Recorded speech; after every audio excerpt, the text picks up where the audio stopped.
মানুষকে খারাপ কিছু বলার আগে ভাবুন, ভেবে তারপর কথা বলুন।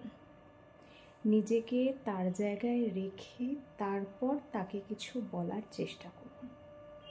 দেখবেন কারোকে খারাপ কথা বলার আগে তখন নিজে বুঝতে পারবেন যে কতটা বলা উচিত, কতটা বলা উচিত নয়।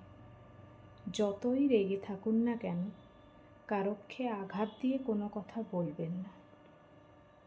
সবসময় নিজেকে তার জায়গায় রেখে তারপর বিচার করবেন যে আজকে যদি আপনি তার জায়গায় থাকতেন, আপনাকে যদি সে এই ধরনের কথাবার্তাগুলো বলতো, আপনার কেমন লাগতো?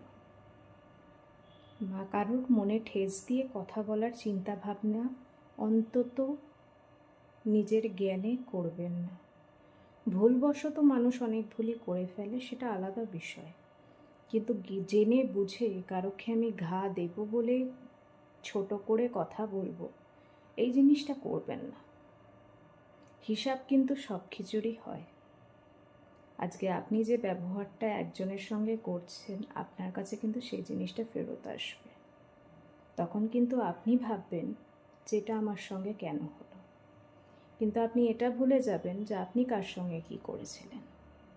সুতরাং ভাবনা চিন্তা করে তারপর কথা বলুন। মানুষের সঙ্গে ভালোভাবে মিশুন, দেখবেন ভালো ব্যবহারটাই ফেরত আসবে আপনার কাছে।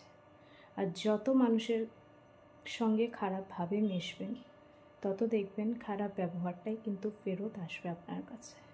এবার আপনার ডিসিশন, আপনি কিভাবে মানুষকে ট্রিট করবেন আর আপনি কি পেতে চান। ভালো থাকবেন, সুস্থ থাকবেন।